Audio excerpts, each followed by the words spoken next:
Selamat datang di presentasi kelompok kelima aplikasi biotek. Pada kesempatan kali ini, kami akan membawakan materi mengenai TAPE. Adapun kelompok kami terdiri atas Saskia Aderiska Syam, Kezia S. Prasetyo, Adnan Habib Asidiki, Rashifa Ramadhani Al-Wahab, dan Umul Paidah.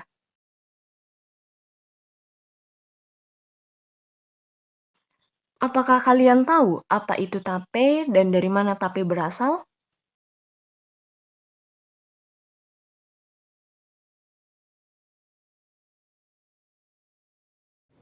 TAPE merupakan salah satu jenis produk hasil fermentasi yang berasal dari Indonesia. Bahan baku yang umumnya digunakan dalam pembuatan TAPE yaitu beras ketan ataupun singkong. TAPE memiliki rasa manis dengan sedikit kandungan alkohol, serta memiliki cita rasa dan aroma yang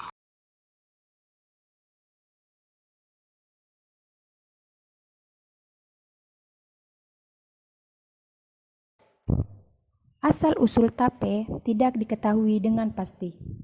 Namun, ada beberapa pendapat mengatakan bahwa TAPE berasal dari Pulau Jawa. TAPE diproduksi dengan bahan dasar ubi kayu untuk pertama kalinya dan dikenal dengan nama TAPE telo. Seiring berjalannya waktu, TAPE diproduksi menggunakan beras ketan seperti yang kita ketahui sekarang. Tidak hanya di Indonesia, TAPE juga diproduksi di beberapa negara Asia, seperti Filipina, Thailand, dan Kamboja. Di Filipina, TAPE dikenal sebagai binubaran. Sedangkan di Kamboja, TAPE dikenal dengan chow. Sedangkan Thailand, TAPE dikenal sebagai chow mak.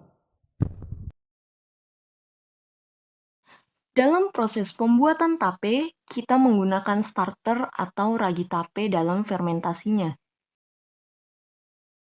di mana terdapat berbagai macam jenis mikroorganisme seperti bakteri, kapang, dan juga kamir. Jenis-jenis mikroba tersebut bekerja sama dalam menghasilkan. Kapang berperan dalam memecah amilum menjadi gula yang lebih sederhana. Sedangkan kamir berperan dalam mengubah gula sederhana menjadi alkohol. Bakteri asam laktat dan bakteri amilolitik berperan dalam menghasilkan asam-asam organik yang menghasilkan aroma khas TAPE dan juga menghasilkan inhibitor yang dapat menghambat pertumbuhan mikroorganisme patogen dan pembusuk.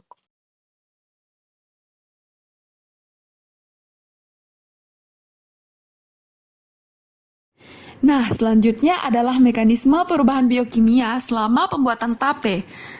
TAPE dibuat dengan tambahan ragi yang mengandung beberapa mikroorganisme yang dapat merombak karbohidrat kompleks dan menghasilkan etil alkohol atau alkohol.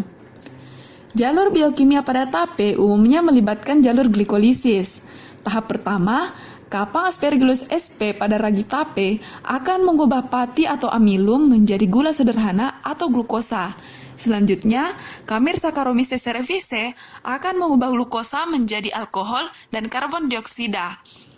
Enzim yang mampu memecah glukosa menjadi alkohol dan karbon dioksida adalah enzim kompleks yang disebut zimase, yang dapat dihasilkan oleh genus Saccharomyces. Tahap terakhir, alkohol akan diubah menjadi asam cuka oleh bakteri Acetobacter aceti.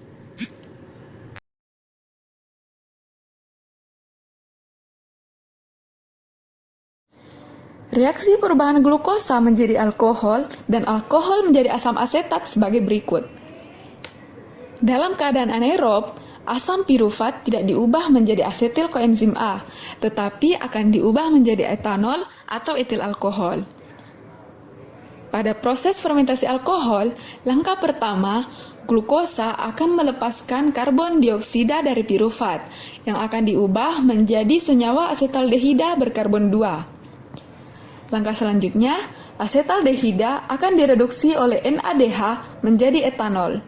Hal ini bertujuan untuk meregenerasi pasokan NAD+ yang dibutuhkan untuk glikolisis. Enzim yang mengkatalisis adalah karboksilase dan dehidrogenase. Proses ini akan terus berlangsung dan akan terhenti jika kadar etanol sudah meningkat sampai tidak dapat diterima lagi oleh sel-sel kamir. Penguraian glukosa yang dipecah oleh bakteri akan menghasilkan asam pirufat, asam laktat, dan asam asetat. Asam pirufat adalah produk antara yang terbentuk pada hidrolisis gula menjadi etanol. Nah, lain halnya dengan fermentasi alkohol, pada fermentasi asam laktat, pirufat tidak dikarboksilase terlebih dahulu menjadi asetaldehid, melainkan langsung direduksi oleh NADH menjadi asam laktat. Dan terakhir, alkohol yang dihasilkan dari penguraian glukosa oleh kamir akan dipecah menjadi asam asetat yang melalui 3 tahap. Tahap pertama merupakan reaksi pembentukan asetaldehid, yang dimana bakteri asam asetat atau khususnya Acetobacter dapat menggunakan oksigen sebagai penerima elektron, sehingga alkohol akan membentuk asetaldehid dan air oleh enzim alkohol dehidrogenase. Selanjutnya, terjadi proses hidrasi asetaldehid, di mana asetaldehid akan dihidrasi oleh enzim aldehid hidrolase dan membentuk asetaldehid yang terhidrasi. Yang kemudian, asetaldehid terhidrasi akan membentuk asam asetat oleh enzim aldehid dehidrogenase. Pada proses fermentasi lanjut, asam-asam organik yang terbentuk seperti asam asetat akan bereaksi dengan etanol, membentuk suatu ester aromatik sehingga tape memiliki rasa dan aroma yang khas.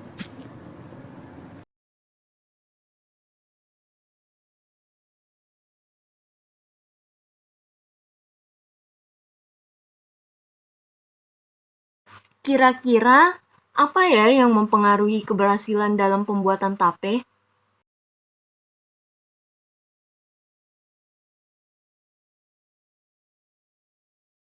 Faktor-faktor yang mempengaruhi keberhasilan dalam pembuatan tape, yang pertama adalah suhu. Suhu optimal untuk proses fermentasi tape yaitu sekitar 35-40 derajat Celcius. Melewati atau kurang dari suhu optimal tersebut, aktivitas mikroba yang berperan pada tape akan terhambat. Yang kedua, jenis dan konsentrasi ragi. Jika ragi yang digunakan dominan Khmer Saccharomyces cerevisiae, maka tape yang dihasilkan memiliki kadar alkohol yang tinggi. Nah, jika konsentrasi yang digunakan terlalu banyak, akan menghasilkan tape berkadar alkohol tinggi dan berkadar gula rendah, serta teksturnya sangat lunak. Nah, jika konsentrasi ragi yang digunakan terlalu sedikit, maka fermentasi tape tidak berjalan dengan baik, sehingga tape yang dihasilkan bertekstur keras dan rasanya tidak manis. Yang ketiga adalah substrat. Substrat yang baik untuk pembuatan tape adalah substrat yang mengandung banyak karbohidrat. Yang keempat adalah oksigen. Dalam pembuatan tape tidak memerlukan oksigen karena mikroba yang berperan pada pembuatan tape dapat tumbuh dengan baik pada kondisi anaerob atau tanpa oksigen.